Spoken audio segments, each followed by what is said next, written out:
अस्सलाम वालेकुम नाज़रीन, मैं हूं आपकी होस्ट सैयदा नजम ज़हरा और आप देख रहे हैं मेरा यूट्यूब चैनल। उम्मीद करती हूं अपनी फैमिली के साथ खैर आफियत से होंगे। नाज़रीन, बात करेंगे मग़वी कमसिन बच्ची केस के हवाले से। आज मैंने टाइम लिया था इस केस के जो तफ्तीशी अफसर हैं जनाब सईद साहब से। सईद साहब से मैं उनके ऑफ़िस में मिलने गई थी और तकरीबन 1.5 से 2 घंटे हमारी जो है गैर रस्मी मुलाकात रही और तफ़सीली तौर पे हमने जो है इस केस का जायज़ा लिया और बहुत सारे सवालात मैंने उनसे पूछे, वो सवालात जो आपके और मेरे ज़हनों में उठते हैं। तल्ख़ और शीरी जुमलों का भी तबादला हुआ हमारे दरमियान, लेकिन सईद साहब का बहुत शुक्रिया अदा करूँगी कि उन्होंने मुझसे खंदा पेशानी से मिले और मेरे तल्ख़ सवालात का भी उन्होंने बिल्कुल खंदा पेशानी से जवाब दिया। और नाज़रीन, हम आपको ऑन कैमरा इंटरव्यू दिखाना चाहते थे, लेकिन क्योंकि सईद साहब से मेरी जब बात हुई तो उन सईद साहब ने कहा कि आप मेरी बहन हैं और आपने मुझसे कहा था कि इंटरव्यू लेना चाहती हैं, तो मैंने आपको बुला लिया था, लेकिन मैं ऑन कैमरा आपको इंटरव्यू नहीं दे सकता क्योंकि हमारे आईजी साहब की तरफ से इजाज़त नहीं है। तो नाज़रीन, मेरी उनसे गैर रस्मी मुलाकात थी और काफ़ी हमने तफसीली इस केस पे बात की। तो चंद सवालात जो मैंने उनसे पूछे अहम, जो आपके और मेरे जहन में उठते हैं, वो मैं आपके गोश गुजार कर देती हूँ। सबसे पहले मैंने उनसे सवाल ये पूछा कि ये बताइए कि एक एमएलओ रुकवाने के लिए आपके पास एक लेटर आता है व्हाट्सएप पर और आप घड़ी की चौथाई में उस लेटर पे अमल करते हुए बच्ची का एमएलओ रुकवा देते हैं और उसको वापस शेल्टर होम ले जाते हैं। तो होना ये चाहिए था कि राइडर आता या फिर बेलेफ आता और वो आपको हार्ड कॉपी देता और उसके बाद आप बच्ची का एमएलओ रुकवाते। तो सईद साहब का कहना था कि बीबी, हम कोई काम भी अदालत और अपने अफसरों के ख़िलाफ़ जाके नहीं करते। जब मुझे वो लेटर व्हाट्सएप पे मौसूल हुआ तो मैंने फ़ौरी तौर पे वो लेटर अपने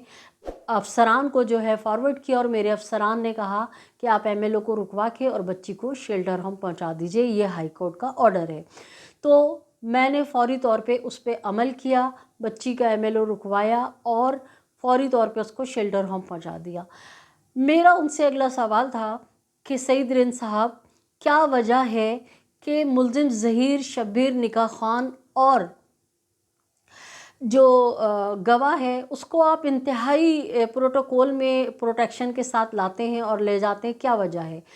तो सईद साहब का कहना ये था कि जब ये लोग कराची आए थे और इन्होंने आके अदालत में पेश हुए थे, उसी वक्त इन्होंने हाई कोर्ट में एक दरख्वास्त दी थी कि हम कराची आए हैं जबकि हम यहाँ के रिहायशी नहीं हैं और हमें डर है कि हमारी जानों को यहाँ ख़तरा है, तो हमें तहफ़्फ़ुज़ दिया जाए। तो मैं जो उन्हें अपनी सुपरविज़न में लेकर आता हूँ, तो ये मैं हाई कोर्ट के ऑर्डर्स पर अमल कर रहा हूँ। मेरा उनसे सवाल था कि क्या वजह है कि आपने 6 मुल्ज़िमान जिनके नाकाबिले ज़मानत वारंट गिरफ़्तारी जारी हुए, उनको गिरफ़्तार नहीं किया और इतनी ताख़ीर की। उस पे सईद साहब का कहना था कि मैं पंजाब गया था अपनी टीम के साथ बाकायदा और हमने हर उस पते पे छापा मारा जो हमारे पास इन मुल्ज़िमान की जानिब से दर्ज थे, लेकिन तमाम तर घर हमें खाली मिले या ताले पड़े हुए मिले। तो मैंने उनको कहा कि मग़वी कमसिन बच्ची का केस जो वकला लाहौर में देख रहे हैं, उनमें से एक वकील का कहना ये है कि मैंने मुख्तलिफ़ इदारों में जाके बज़ात ख़ुद मालूमात की है और एक ज़ाब्ता होता है जिसके तहत एक सूबे से दूसरे सूबे की पुलिस जो है वो दूसरे सूबे में जाके कार्रवाई करती है और सिंध पुलिस जो है वो कराची से पंजाब आई ही नहीं है। उस पर सईद साहब का कहना था कि थाना लक्ष्मी में मेरी कराई हुई इंट्रीज़ मौजूद हैं, बहन आप जब दिल चाहे मुझसे वो इंट्रीज़ की कॉपी ले लीजिए या आप बोलेंगी तो मैं आपको व्हाट्सएप कर दूँगा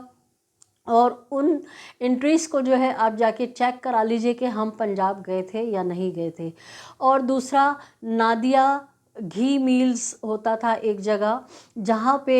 नूर बीबी गली नंबर 4 मकान नंबर 2 में रहती थी। तो हम नादिया मील्स तक गए हैं जो कि अब ایک سوسائٹی بن گیا ہے، میل ختم ہو گیا ہے اور وہ کوآپریٹیو سوسائٹی بنائی جا رہی ہے۔ ہم نے وہاں بھی معلومات کیا اور ہم نے ان پتوں پہ جا کے دیکھا جہاں پہ نور بی بی کا یہ ایڈریس لکھا تھا کہ نادیہ گھی کی جو میل ہے اس کے سامنے گلی نمبر 4 اور مکان نمبر 2 میں نور بی بی کی رہائش ہے۔ تو وہاں جا کے جب ہم نے دیکھا تو وہ گھر بھی ہمیں بند ملا۔ تو میری گواہی جو ہے وہ نادیہ میل والے بھی آپ کو وہاں کی کوآپریٹو سوسائٹی میں جو لوگ رہ رہے ہیں وہ دے سکتے ہیں، جبکہ تھانہ لکشمی میں بھی ہم نے بذات خود جا کے انٹری کرائی ہے۔ میرا ان سے سوال تھا کہ کیا وجہ ہے کہ 4 نان بیلیبل وارنٹ گرفتاری جاری ہوئے اور اس کے بعد نور بی بی کو 15 سے 20 منٹ کے اندر ضمانت دے دی گئی۔ تو اس پہ سعید رین صاحب نے مجھے کہا کہ نور بی بی کو ضمانت میں نے نہیں دی، نور بی بی کو ضمانت دی ہے ہائی کورٹ کے جسٹس جناب صلاح الدین پنور صاحب نے، تو یہ سوال آپ ان سے ہی کیجئے۔ تو بات تو سمجھ میں آتی ہے کہ یہ سوال تو جسٹس صلاح الدین پنور صاحب سے بنتا ہے۔ تو ناظرین، کافی تلخ اور شیریں اس طرح کے میرے سوالات تھے، اور میں نے ان سے یہ پوچھا کہ کیا وجہ ہے کہ ملزم ظہیر کا جو بھائی ہے شبیر اور اس کی والدہ اور جو گواہ ہے وہ تینوں گورنمنٹ کے امپلائی ہیں، ان کے خلاف وارنٹ نکلے ہیں، ناقابل ضمانت وارنٹ گرفتاری جاری ہوئے ہیں اور وہ لوگ اب تک اپنی نوکریوں پر ہیں۔ تو سعید رین صاحب کا کہنا تھا کہ جب تک ان لوگوں پہ فرد جرم عائد نہیں ہوتا، جب تک ان کو سزا نہیں ہوتی، ان کی نوکری جو ہے وہ ختم نہیں ہو سکتی، یہ سرکار کے ہی انڈر میں رہیں گے۔ ملزم شبیر کی والدہ نور بی بی، ملزم شبیر اور گواہ جب تک ضمانت پر ہیں اور ابھی ٹرائل نہیں چلا ہے، جب تک ان کو سزا نہیں ملتی اس وقت تک ان کی گورنمنٹ کی نوکری ختم نہیں ہوتی۔ اگر کسی گورنمنٹ ملازم کو سزا ہو جاتی ہے تو پھر اس کی نوکری جانے کا سبب ہوتا ہے، اور اگر وہ باعزت کسی کیس میں باعزت بری ہو جاتا ہے تو اس کی نوکری بھی بحال ہو جاتی ہے۔ یہی وجہ ہے کہ ملزم ظہیر کی جو والدہ ہیں ان کی نوکری اور شبیر کی نوکری اور گواہ کی نوکری ابھی تک برقرار ہے۔ تو ناظرین، کچھ اس طرح کے سوالات تھے جو تلخ اور شیریں میں نے سعید رین صاحب سے کیے، اور انہوں نے خندہ پیشانی سے میرے سوالات کا جواب دیا، اور کچھ ایسے انکشافات بھی ہوئے جو میں قبل از وقت ابھی آپ لوگوں سے شیئر نہیں کر سکتی، کہ میری مجبوری ہے کہ میں ابھی آپ لوگوں کے ساتھ وہ شیئر نہیں کر سکتی، کیونکہ مغوی کمسن بچی کے کیس پہ خدا نہ کرے کوئی منفی اثر پڑے، اور ہم ایسی کوئی بات منہ سے نہیں نکالنا چاہتے، ہم اپنی احساس ذمہ داری کو محسوس کرتے ہیں۔ تو جو کچھ یہ سوالات جو آپ کے ذہنوں میں اٹھتے تھے وہ میں نے آپ سے شیئر کر لیے۔ اس انٹرویو کی تفصیل کے ساتھ ہی میں آپ سے اجازت چاہوں گی، اور امید کرتی ہوں ان دوستوں سے جنہوں نے اب تک میرے چینل کو سبسکرائب نہیں کیا ہے، میرے چینل کو سبسکرائب کریں، لائک کریں، کمنٹ کریں اور شیئر کیجئے۔ اور کل کا دن جو ہے 22 دسمبر بہت اہمیت کا حامل دن ہے۔ انشاءاللہ تعالی ہم پوری کوشش کریں گے، اگر زندہ رہے تو صبح سٹی کورٹ سے آپ کو لائیو جو ہے جو بھی اپڈیٹ ہوگی اس سے آگاہ کریں گے۔